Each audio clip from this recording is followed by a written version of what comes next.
በመጀመሪያ ሐሳባዊ ኃይሉ ብርቱ ነው። እኛ ኢትዮጵያውያን እንችላለን ነው መልእክቱ። በርግጥም ዋናው ፍሬ ሐሳብ እንችላለን፣ ደግመንም እንችላለን ነው መልእክቱ።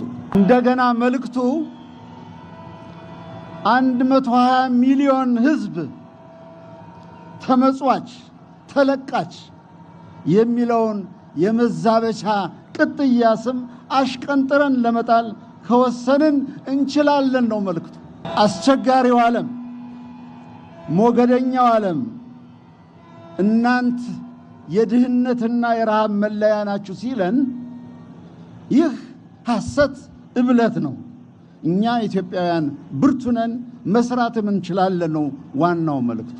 እንደ ብርቱ ቋሚና ማገር፣ እንደ ጠንካራ ድርና ማግ ከተቀናጀ፣ ኢላማውና ግቡን ከለየ ኢትዮጵያዊው ይችላል፣ የሚሳነው ነገር ከቶ አይኖርም ነው የህዳሴ ግድብ ዋናው መልእክቱ። የሐሳብ ልዕልናውም ይኸው ነው። ሁለተኛው የህዳሴ ግድብ ሌላው አስገምጋሚው መልእክቱ ብርታቱና ጉልበቱ የሥራን ታላቅነትና አሸናፊነት ፍንትው አድርጎ ማሳየቱ ነው።